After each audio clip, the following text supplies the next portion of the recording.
Welcome to another edition of AUHSD Future Talks. I'm your host, Superintendent Matsuda, Superintendent of the Anaheim Union High School District, the district comprised of 27,000 7 through 12 students, and about 1,200 amazing teachers. We've been so lucky on the show to have college presidents, educational philosophers, amazing teachers and amazing students. And today we have one of our very own amazing teachers, Rob Gaudette. Rob Gaudette, welcome to our show. Well, thank you, Mr. Matsuda. It is an honor to be included in the conversation. I have nothing more than the utmost respect for your guests and yourself, and to be included in this conversation is quite a privilege, and for that I am grateful. Well, Rob, you're one of the teachers I value as a friend and a colleague, and someone who has a lot of wisdom. You've been in our district. How many years, Rob? This is 29.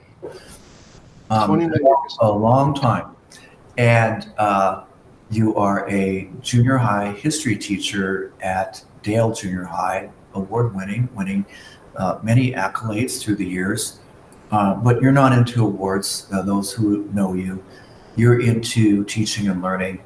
And you've been a long time coach in our district. We have a unique structure where we have teachers, we call them the 5C coaches, who are at least have time to support other teachers. So let's start off with, first of all, what is your calling, Rob? Why did you decide to come into this profession at a junior high middle school in Anaheim, California?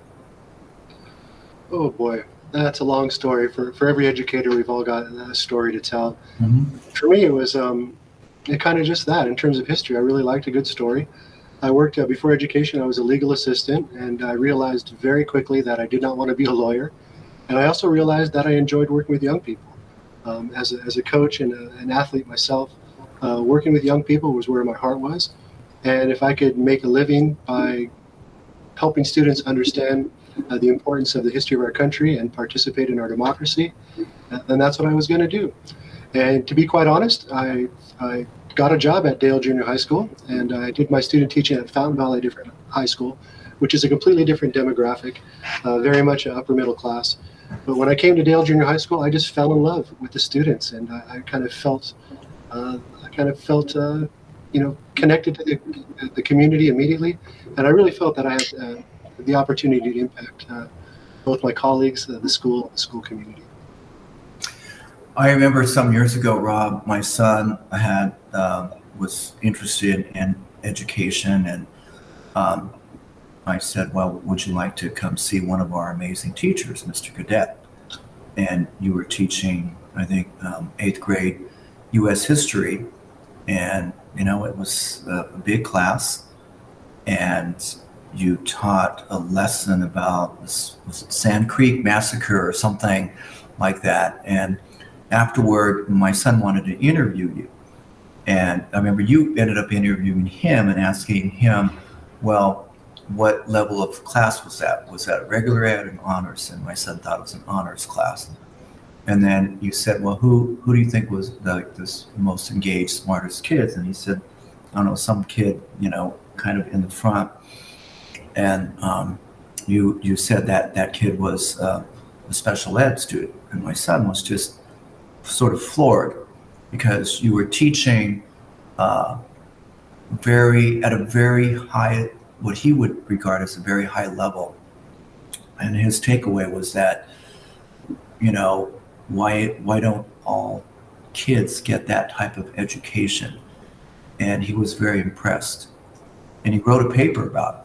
And I remember Zombie X, right? That we're creating zombies out of our kids. So fast forward, we're a district that is trying to transform, trying to make the shift. What do you make of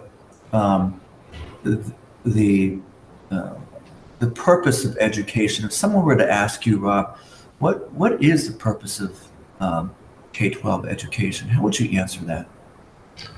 Oh, there's so many, but I still remember the class that your son and yourself came to visit, And it reminds me of the importance of combining, emotional learning along with educational pedagogy.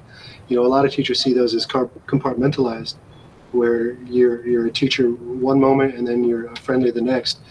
But you really got to bring the kids into the classroom, into the curriculum, with their own needs, with safety and respect, treating them as humans.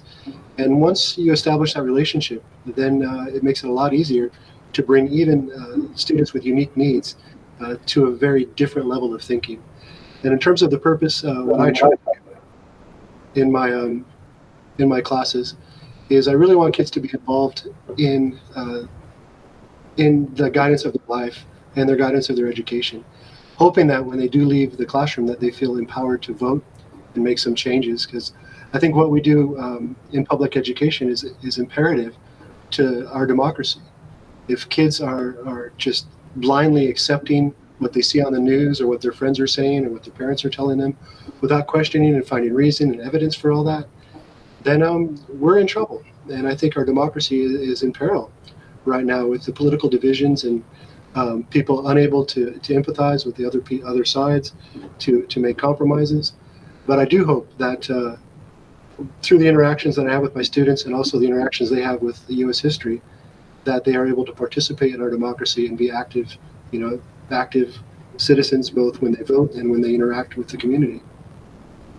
Why do you think more of our colleagues are not interested, and I'm talking about maybe other districts, right, are not interested in teaching democracy how would you answer that? How would you respond to other districts that just are not emphasizing that? Well, first off, I'd be curious to see what they are emphasizing. What are their drivers?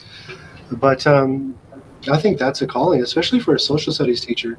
If we're not helping our kids learn about the past, what's the saying? If you don't know the past, you're doomed to repeat it. And if we're not committed to that, then we're really we might just be in the wrong profession. So I think everything we're doing is to help the kids, take control of society. Do you think that begins with, teachers put in position where they could co-create or begin to create their own lessons, like the one that we saw that you created? What relationship do you think that function, right, where teachers start re-energizing and creating their own experiences in this, and what relationship is that to developing democracy, democratic practices? Well, it's ownership, right? If we're having a boxed curriculum, we're teaching right out of their textbook, that's not something I own. You've got a textbook author that wrote it for 48 states and then adapted it to come to California. But that's not personal. That's not taking the content, that's not taking the skills, that's not tying it into our students' lives and making it relevant for them. Right? We're not tuning into the needs of our students. And if teachers are creating it based on the needs of their students, there's a lot of ownership in there. And if there's ownership in there, they've got some vested interest to see it succeed. How do you assess ownership, and what specifically would you use as evidence of student ownership? Passion. And that's something that's a lot of people don't want to hear that, because enthusiasm and passion is not a metric that we can nail down like a CAFS test score or a GPA. But we look at passion, we look at motivation, we look at kids leaning into the curriculum, we look at kids leaning into the content. I think that's where we see success. Although in terms of measuring it, I don't know that we're there. We're getting close when we look at eKadence, and we're trying to to badge the 5 C's. I think we're getting closer to an actual measurement than an overall GPA. But I think we've got a lot of work to do, and we've also got a lot of work in terms of calibrating. What is excelling, what is progressing, what is emerging. Yes. So you had mentioned eKadence, this learning management system. It's a nonprofit that has been, I think you talk about ownership and agency of teachers, that they've been involved in developing that. How is that different than some of these for-profit companies that are coming into this space? Wow, eKadence is probably the 7th learning management system I've used since we started using them about 10, 15 years ago. And it's the first one where they actually asked us what we want. What do we want to see in eKadence? How do we want to design everything from the grade book to the way that assignments are laid out? It's just been really nice. And I was fortunate enough to be one of the first teachers to pilot it when we shut down, right? Because if you recall, eKadence really wasn't ready to go public. But when we all shut down, the day that lives in infamy, March 13th, 2020, when we all shut down, the programmers, in particular Dang Vu at eKadence, was integral in getting our feedback. And then we used that over the summer with Gear Up at Cal State Fullerton. And then we hit the ground running with CVA that first year that the Cambridge Virtual Academy and Anaheim Union opened up. And I had the opportunity to use eKadence on my Cambridge classes, but then on my regular classes at Dale, I was using Schoology. And that really made me appreciate the learning management system that eKadence was putting together. Do you think the learning management system like eKadence can help teachers transform their practice? And the second question I have is some teachers, some educators, not just teachers, but feel that that's really not necessary to have to teach kids through the learning management system. It really makes it a lot easier. I mean, the way the eKadence runs with rubrics, once you set them up and being able to, and the part I really like best about grading things in eKadence is the comment section. And I know, being a classroom teacher yourself, I know we'd spend hours, because you were an English teacher, so you're making comments on papers, you're spending hours grading papers, and the student gets it back and they look at the grade and it's like it's one and done. But with eKadence, I'll make a comment in the grade book, the student will respond to that comment. We'll have an actual conversation. And if you look at the importance of quality feedback and consistent and timely feedback, I think that means it does a lot more for a student's growth than a letter grade on some sort of summative assessment. And being able to revise through the comment section on eKadence is one of the greatest innovations that I see. I want to shift a little bit to this role of coaching, 5C coaches, and how we are attempting to transform the culture of teaching and learning at sites. Can you comment on what that's been? Because you were there from day one, and we're talking about 13 years ago, at one site. And now, yes, there have been a number of retirees and new people coming in, but this thing about culture, how would you, do you think it's made a difference over the years? Absolutely. In the different capacities that I interact with teachers, I think the most important capacity is, treating them as humans first, understanding their needs, being an active listener, not trying to offer, simple solutions to complex problems, being, asking reflective questions, and then building that relationship of trust. And then teachers are much more open to invite you into their classroom, to ask your opinion, and actually to have a reflective conversation. And some days I'll just sit there and listen, and I just might ask a few probing questions just to kind of get their thoughts out, and let them know that I value their opinion and I value their experience. And then once their needs are being met and I've got that relational capacity, then I could try to nudge them out of their comfort zone, nudge them into trying new things, nudge them into embracing some of the initiatives that we're seeing on the cutting edge in education. You talked about having the right drivers to move teachers forward and helping to motivate them with the right drivers. Can you be more explicit about what those drivers should be? Well, we're still kind of recovering from No Child Left Behind. I don't know if that's a fair term, but I think schools are very much, the schools around us especially, and we're looking at a lot of controversial school board elections in Orange and in Placentia Yorba Linda that are really going back to the banking model of education, where the teacher's role is to fill their students' heads with all sorts of facts and information and skills, and then the student's role is to retain enough of those to pass a summative or maybe even a formative assessment. And I think we really got to move away from that to some activities that students would lean into are the things that parallel their experiences in life. For example, at Dale Junior High School, a few years back, we thought about becoming a STEAM-focused academy. So we had the opportunity to visit a school in Pico Rivera that was a STEAM-focused academy. And we noticed that their approach to STEAM was unlike anything we had imagined, because their approach was to do a school-wide project-based learning. And we thought, oh, that's an interesting approach, because we'd all been trained by the Buck Institute, if you imagine way back, about project-based learning. But there was still the old driver was still there in a lot of teachers' mind, that we still just got to we got a curriculum map, we've got a pacing guide. We don't have time to do project-based learning. And at the same time, while this was going on, we had a group of teachers attend Tiger Woods training session, TGR training session on STEAM.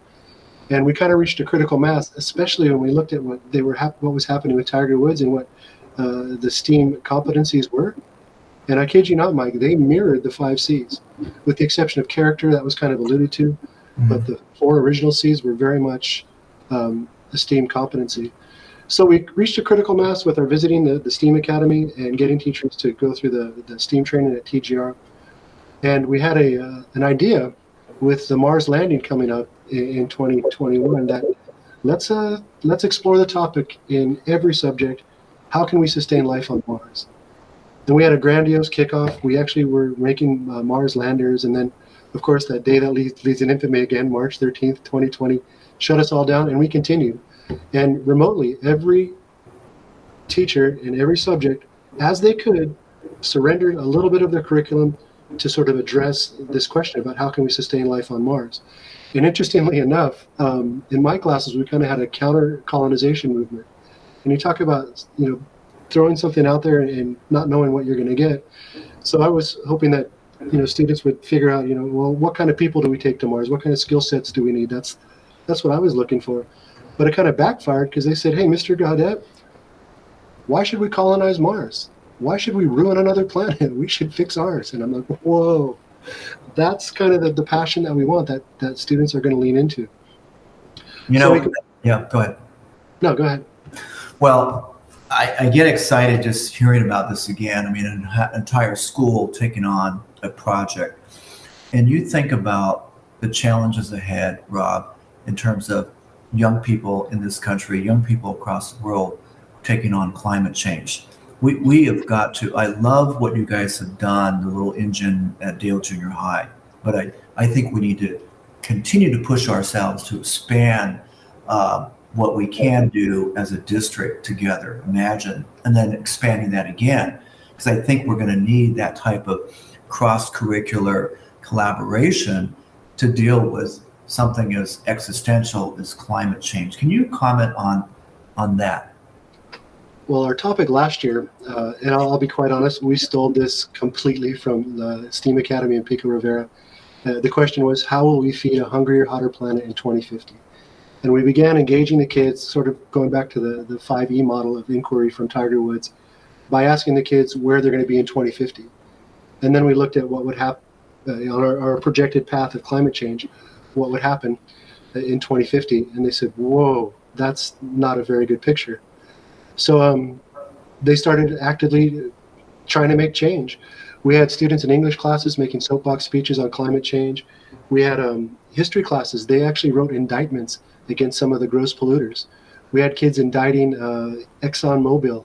They were writing, it's very simple. It's junior high school level. We're going for a claim, evidence, and reasoning along with our science and social studies and English classes, right? You make a claim, you supply the evidence, and then you explain how your evidence connects to your reasoning.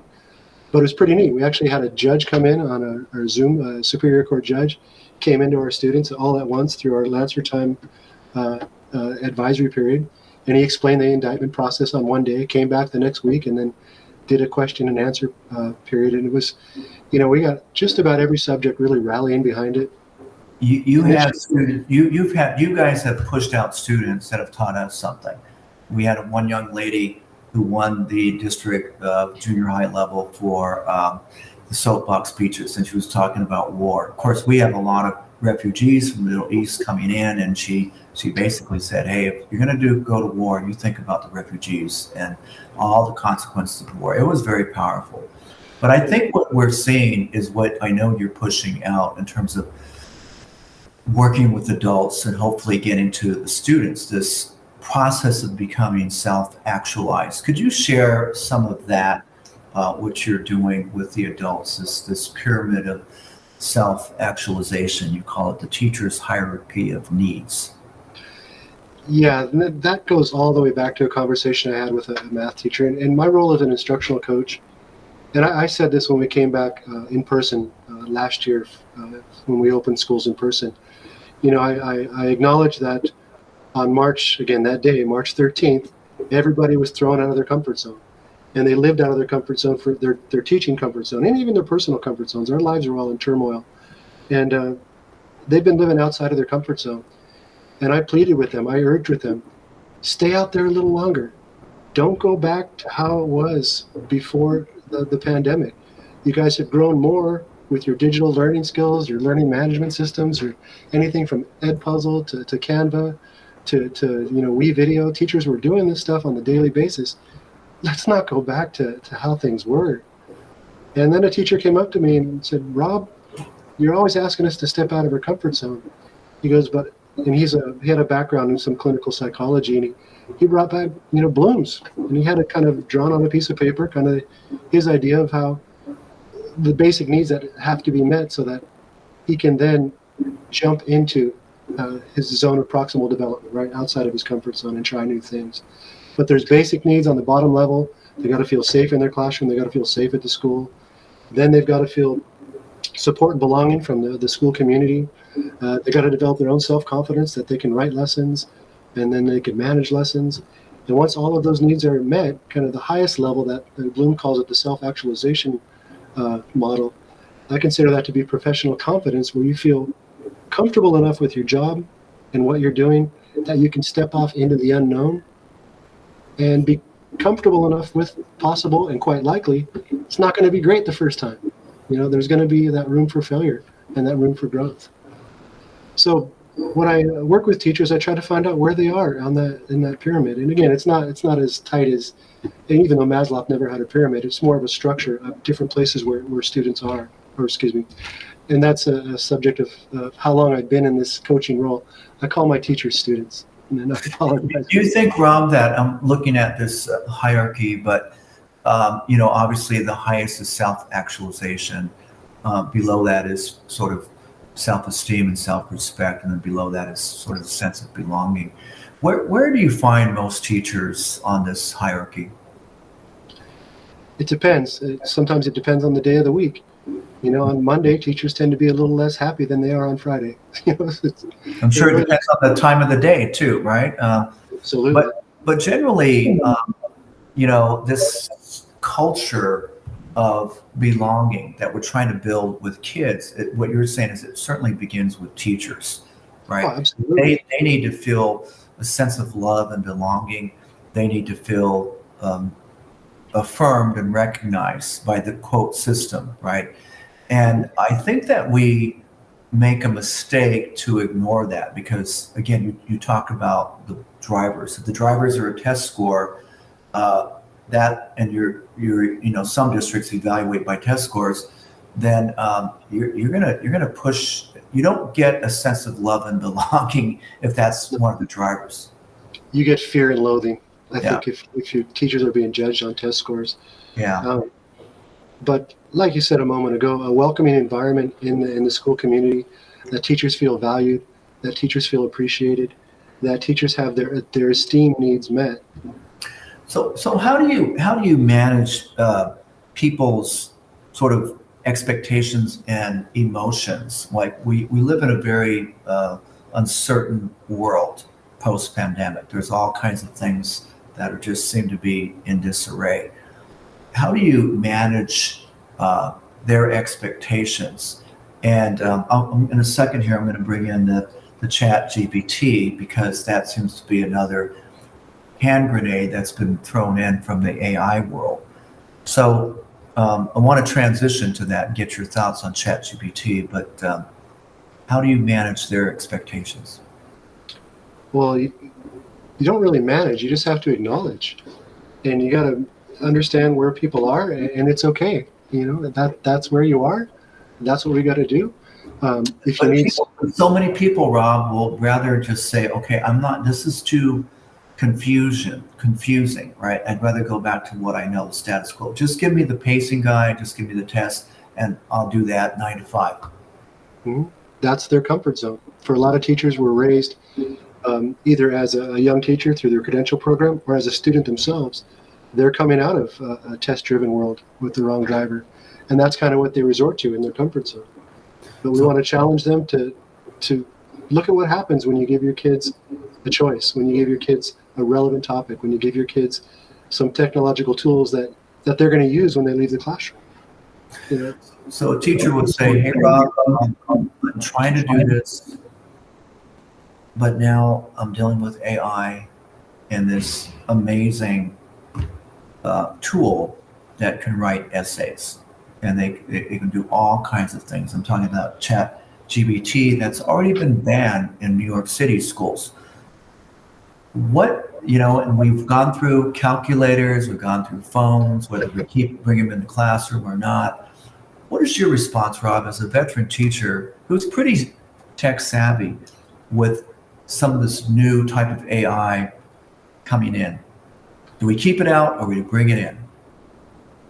Well, remember your 8th grade math teacher said you're never going to have a calculator in the real world. We all saw how that worked out. And I've played a lot with ChatGPT, and it's good. Up until this GPT-3, which is the version that they're on now, it was nothing really more than a complicated party trick. It wasn't very good. But with ChatGPT, the tasks that I've asked it to do and the results are phenomenal, and later on I'll share some of those with you. But the bottom line is, if a robot could complete your task, whether it's a PTA, whether it's a multiple, whatever it is, whatever you're asking your kids to do, if a bot can do it, then the task that you're asking your kids to do needs to be rethunk. It's not worth doing if a robot. So what would be an example of how you, as a junior high teacher, would allow that in, and how would you frame that? I mean, how would you use that with kids? All right, I'm getting ready to do this in the next couple of weeks. So this is my plan. We'll start with ChatGPT, right? They can get a robotic response. The district doesn't have a policy on it yet, so we'll see. So give me 2 weeks, Mike, 2 weeks. So we'll start with they'll teach them how to write prompts and to get the response that is, somewhat, a robotic response, and it's really good. It's fantastic. You wouldn't know it's robotic. But then what are they going to do with that response? Right? For example, are they going to make a video? Like, for example, say a lot of what we do in social studies, years ago, we started bringing the DBQ project. And we've got these compelling questions, and they look at documents, and they create a claim, they support it with evidence, the whole CER and reasoning. So ChatGPT can do that for you. But can ChatGPT make a documentary? Can ChatGPT make a digital composition? Can ChatGPT make even a Canva poster? Can ChatGPT participate in a discussion? So what happens is that becomes a new baseline, right, that kids could grow from. Yeah, and when they get in their profession, imagine this is ChatGPT 3. ChatGPT 4 is supposed to have an infinite number of different parameters. And the parameters are what the computers use to connect the information. Exponentially more parameters. So it's only going to get better. And with each release, it's going to get better. And if we ban it, if we try to stop kids from using it, haven't we learned anything from Prohibition, right? You ban something, people are more likely to use it. Right? So going back to the function of education, really part of that is what happens to the future of teachers. Do we need teachers in this new AI world? I would argue, I'm sure you do, that yes, as long as you embrace the human side of teaching, right? This self-actualization. In the few minutes that we have left, what does this mean for the future of teachers? What is your prediction, and what should teachers be doing? years ago, I led a couple sessions on called "Can a Robot Do My Job?" And the essence was, if I'm going to hand out worksheets, textbook produced worksheets, or as I call them, shut up sheets that just kind of keep the roar of the room down. Your classroom management is, you kind of just let kids mutter through. Well, a robot can do that. The computer can do that. You do not need the human side of it. It's going to be the art of teaching that's going to be able to connect the content, the skills to their students' voice and purpose, right? You help kids find out what they're good at and help them do good with it. And I think one of the first things I mentioned to your son when he came out way back when is that our goal is not to prepare our students for their past, but for their future. Because our past is gone. We have a lot of educators that are trying to hold on to it, hold on to that status quo. And not embracing ChatGPT is one of those instances. If we're going to deny what students are going to be using when they're outside of the classroom, then we're not doing a service to them when they're inside the classroom. Well, Mr. Gaudette, our time is up, and we've been so fortunate to have this discussion because you are a wise artist. You said it. Teaching is about art, it's about humanity, and it's about creating more self-actualized kids. So, on behalf of our 27,000 kids, I want to extend our appreciation, Mr. Gaudette. Thank you so much. Well, Mr. Matsuda, like I said before, to be included in the conversation amongst so many educational leaders and to be part of the team, it's fantastic. It's a great opportunity, and I want to thank you for including me in the conversation. But to make one final point, the sentiments that I just shared, although I agree with them, they were not mine. I typed in, how can I say thank you to Mr. Matsuda for inviting me to this? And that's what came out. Now, you see what I did there is I still had to perform it. I still had to execute it, although I probably did it very poorly because I'm trying to look at my notes. That was a GPT. That's what you did. Do you want me to read exactly what ChatGPT put out? Yeah, let's do it at the end. Let's do it right now. We're going to end this, so go for it. All right, where is it? Dear Superintendent Michael Matsuda, I wanted to take a moment to express my sincere gratitude for the invitation to participate in the Future Talks podcast. It is an honor to be included among some of the esteemed guests who have shared their insights and experiences on this platform. I am impressed by the work your team is doing to transform education, and I am excited to have the opportunity to share my own perspective on this important topic. The Future Talks podcast is highly regarded as one of the best places to learn about the latest developments in schools, and I am honored to be a part of it. Thank you again for the opportunity, and I look forward to working with you and your team in the future. Well, ladies and gentlemen, that was hot off the press from ChatGPT and performed by Mr. Rob Gaudette. Thank you so much. A pleasure, Mike. Take care. Talk to you soon.